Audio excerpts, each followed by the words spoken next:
The United States that has now charged billionaire Gautam Adani. Adani group के chairman Gautam Adani अब एक नई मुश्किल में फंसते नजर आ रहे हैं। न्यूयॉर्क की फेडरल कोर्ट ने गौतम अडानी पर रिश्वत ऑफर करने और धोखाधड़ी चार्ज फ्रेम किया है। अडानी ग्रुप की कंपनियों के शेयर में भारी गिरावट। दोस्तों ये डेट नोट कीजिए, यानी कि 21 नवंबर 2024। अभी दोस्तों बहुत सारी ऐसी न्यूज आ रही हैं, यानी कि इस पर्टिकुलर डेट पर कि अडानी जी बहुत बड़े संकट में फंस चुके हैं। और दोस्तों अडानी अभी ट्रेंड पे चल रहा है दोस्तों। और दोस्तों इसका मेन रीजन ये सब न्यूज है, आप खुद ही देख सकते हो स्क्रीन पे, मैं चला देता हूँ दोस्तों। अब दोस्तों हुआ क्या है, क्यों है और कैसा है, ये सब दोस्तों वीडियो में मैं आपको आगे बताने वाला हूँ। तो दोस्तों अगर इस बारे में पूरी इन्फॉर्मेशन आप मेरे मुंह से जानना चाहते हो तो इस वीडियो को दोस्तों लाइक कर दो और इस चैनल को सब्सक्राइब कर दो, ताकि ऐसी ही इन्फॉर्मेटिव वीडियो दोस्तों आप तक मैं पहले लाता रहूं। So let us begin friends. इस पर्टिकुलर डेट में दोस्तों अगर देखा जाए, यानी कि 21 नवंबर 2024 को अगर देखा जाए तो अडानी के शेयर बहुत ज्यादा फ्लक्चुएट मोड में हैं, जो कि दोस्तों बहुत कम देखे गए हैं पिछले 5 सालों में। दोस्तों आप खुद ही एक ग्राफ को देख सकते हो दोस्तों, जो कितना ऊपर नीचे हुआ है। और आज से 5 साल पहले ये दोनों के बीच दोस्तों बहुत बड़ा डिफरेंस आप देख सकते हो दोस्तों। अब दोस्तों यहाँ से आते हैं हम हमारे मेन मुद्दे पर। अब दोस्तों जितनी भी जानकारी मैं आपको इस वीडियो में अभी देने वाला हूँ वो सब करंट न्यूज के ऊपर है दोस्तों, यानी कि करंट पर्टिकुलर इन्फॉर्मेशन के ऊपर। तो ये जो स्टोरी है दोस्तों, इसकी पर्टिकुलर जो स्टार्टिंग होती है वो यूं होती है कि दोस्तों आपको पता है कि कुछ ही टाइम पहले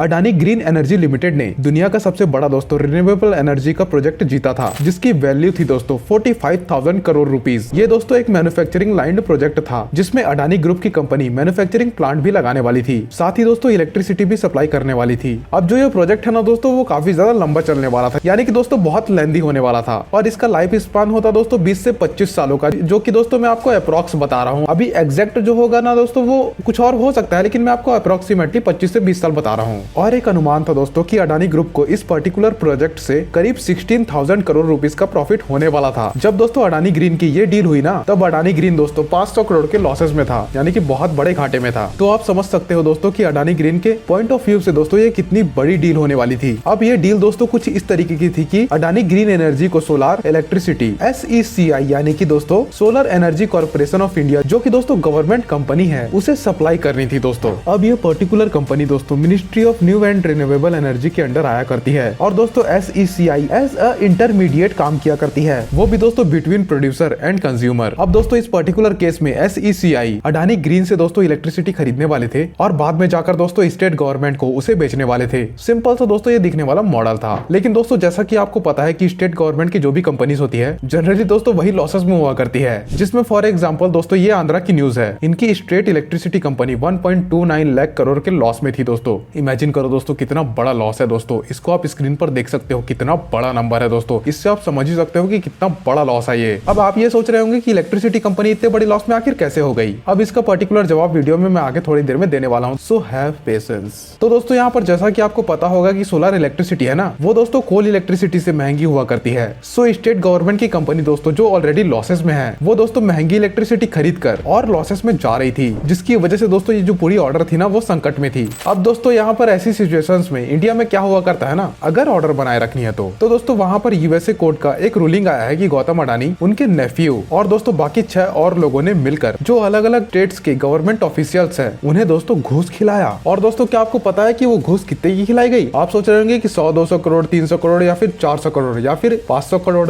नहीं दोस्तों इतना नहीं, इससे भी 2 गुना 3 गुना ज्यादा, यानी कि 2000 करोड़। अब ये पर्टिकुलर लाइन दोस्तों यूएसए का कोर्ट का कहना है। अब दोस्तों एक लाइन में तो ये भी कहा गया है कि अडानी खुद कुछ ऑफिशियल से मिले थे। ये घूस मिलने के बाद जो 4 अलग अलग पावर डिस्ट्रीब्यूशन कंपनीज है अलग अलग स्टेट्स में, इन्होंने दोस्तों अडानी ग्रुप से महंगी इलेक्ट्रिसिटी को खरीदना शुरू कर दिया दोस्तों वाया SECR। अब दोस्तों यहाँ पर एक और पॉइंट है यूएस के रूलिंग का, कि जो दोस्तों पावर कंपनी ऑलरेडी लॉसेस में थी, वो और भी महंगी इलेक्ट्रिसिटी खरीद रही थी, जिसकी वजह से दोस्तों वो और भी ज्यादा लॉसेस में चले गए। इसमें दोस्तों कंपनी का नुकसान, सभी लोगों का नुकसान, राज्य की गवर्नमेंट का नुकसान, यानी कि ऑल ओवर सभी लोग का नुकसान हुआ दोस्तों। और दोस्तों कोर्ट की रूलिंग में यह तक की मेंशन है, अडानी ग्रुप ने दोस्तों जो पेमेंट की है बाकी लोगों को, यानी कि घूस के तौर पे, वो दोस्तों उन्होंने शेयर कंपनीज के द्वारा की है। यानी कि शेयर कंपनी का मतलब मैं बताता हूँ, ऐसी कंपनी जो नाम के लिए बनाई गई है, वो कुछ काम नहीं करती, बस ऐसी नाम के लिए बनाई गई है, ऐसी कंपनी को वो कहा जाता है शेयर कंपनी। उनके जरिए दोस्तों पेमेंट्स की गई और ये दिखाया गया कि कंसल्टिंग फीस के तौर पर वो पैसे उन्हें दिए जा रहे हैं। देखो दोस्तों कितना बड़ा धोखाधड़ी हो रही है यहाँ पे। सब मिला के दोस्तों जो आंध्र प्रदेश का ऑर्डर है को लेने के लिए क्लोज टू 1600 करोड़ की प्राइस दी गई। सेम टू सेम चीज दोस्तों छत्तीसगढ़, उड़ीसा, तमिलनाडु और और यहाँ तक कि जम्मू एंड कश्मीर के केस में भी हुई है। अब दोस्तों यहाँ पर आप सोचोगे कि मामला इंडिया का, सामने वाली दोनों कंपनीज इंडिया की, जो भी कॉर्पोरेशन इंडिया की, तो यहाँ पर बीच में साला वो यूएसए यहाँ पर बीच में आके क्यों इन्वेस्टिगेट कर रहा है? ये दोस्तों आपके मन में सवाल आ रहा होगा ना अभी। अब दोस्तों पूरी स्टोरी का और आज का इस वीडियो का सबसे इंटरेस्टिंग पार्ट यही है दोस्तों। अब दोस्तों यहाँ पर आप गैस करो कि अडानी ग्रुप के पास इतने सारे पैसे, यानी कि ये पर्टिकुलर पैसे आखिर कहाँ से आए। वक्त देता हूँ आपको,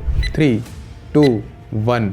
अब दोस्तों अडानी ग्रुप का आरोप है यहाँ पर कि इन पैसों का एक पार्ट यूएसए की इन्वेस्टर से आया था दोस्तों, थ्रू बॉट्स, जिसमें दोस्तों कनाडा के इंस्टीट्यूशनल इन्वेस्टर का भी नाम आ रहा है। और दोस्तों इंटरेस्टिंगली अभी रिसेंटली अडानी ग्रुप ने $1600 मिलियन के क्वार्ट्स यूएसए के इन्वेस्टर से लिए थे दोस्तों। अब इस न्यूज के बाद दोस्तों अडानी ग्रुप उसको कैंसिल करने वाला है, ऐसा अडानी ग्रुप ने दोस्तों न्यूज और मीडिया को बताया है। अब दोस्तों हालांकि ये केस पूरा इंडिया का है, तो इंडिया में इसका कार्यवाही होनी थी, लेकिन दोस्तों ये कार्यवाही पूरी की पूरी तरीके से यूएस में चल रही है। अब दोस्तों इसके पीछे एक और रीजन है, जो रीजन है दोस्तों the foreign corrupt practice act enacted इन 1977। ये दोस्तों यूएसए का एक एक्ट है और इस एक्ट के मुताबिक अगर कोई कंपनी फॉरेन के गवर्नमेंट को प्रोवाइड करती है तो उसको भी दोस्तों यूएसए में सजा हो सकती है, ऐसा पर्टिकुलरली एक प्रावधान है। लेकिन दोस्तों इसके बहुत सारे चांसेस है कि इस केस से भी अडानी ग्रुप बच सकता है आसानी से। अब दोस्तों यहाँ पर मैं ऐसा क्यों कह रहा हूँ, अब सबसे इंटरेस्टिंग चीज यहाँ पर यह है, डोनाल्ड ट्रंप जो अभी रिसेंटली प्रेसिडेंट बने हैं, वो दोस्तों इस पूरे एक्ट को हटाना चाहते हैं। और दोस्तों इसका वादा उन्होंने अपने प्रमोशन में भी किया था लोगों को कि ये जो पर्टिकुलर एक्ट है वो यूएस की गवर्नमेंट को काफी ज्यादा इफेक्ट करता है, and he is there to remove this act. अब दोस्तों आने वाले टाइम में इसके ऊपर और इन्वेस्टिगेशन या फिर डिबेट वगैरह हो सकती है बाकी एजेंसीज के द्वारा, क्योंकि दोस्तों एसएससी ने भी केस फाइल की है। अब दोस्तों काफी सारी इंटरेस्टिंग चीजें और डिबेट आने वाले टाइम में देखने को मिल सकती है। लेकिन अगर दोस्तों ये एक्ट यहीं पर हटा दिया जाता है तो मामला यहीं पर रफा दफा हो सकता है, मे भी हो सकता है। अब दोस्तों ये कहानी का एंड तो नहीं है, क्योंकि वहाँ के भी रेगुलेटर एसएससी ने इस पर्टिकुलर केस को हाथ में ले लिया है। अब हो सकता है कि इंडिया में भी ये मामला धीरे धीरे गर्म हो जाए। तो सीधे शब्दों में अगर बोलूं तो दोस्तों आने वाले टाइम में पर्टिकुलर टॉपिक के ऊपर बहुत सारी भसड़ हो सकती है दोस्तों। आने वाले टाइम में दोस्तों वहाँ के कोर्ट में और क्या प्रोसीडिंग होती है, क्या क्या और फाइलें होती है, क्या क्या और डिबेट होती है और क्या क्या और कार्यवाही हो सकती है, वो सब भी दोस्तों आपको आने वाले टाइम में पता जरूर चल जाएंगे दोस्तों, और मैं भी वीडियो बना दूंगा। So this is just a beginning. अब दोस्तों यहाँ पर कंक्लूजन में एक और बड़ी चीज मैं आपको यहाँ पर दिखाना चाहता हूँ कि 2019 में अडानी ग्रीन ने पब्लिकली दोस्तों ये अनाउंस किया था कि दोस्तों उन्होंने कॉर्पोरेट सोशल रिस्पॉन्सिबिलिटी कमेटी इसको दोस्तों इंप्लीमेंट की है, और इसमें पर्टिकुलरली कहा गया था दोस्तों कि हम कभी भी किसी को ब्राइब नहीं देंगे, पूरे एथिकेट्स के साथ अपना बिजनेस किया करेंगे। अब दोस्तों अभी जो न्यूज निकल कर आ रही है ना, वो काफी ज्यादा अलग है, यानी कि दोस्तों अपोजिट डायरेक्शन में जा रही है। अब दोस्तों यहाँ पर एक बात आपके लिए बहुत ज्यादा अजीब लग रही होगी कि एक बिलियनर है जो कि इंडिया में रहता है, उनका खुद का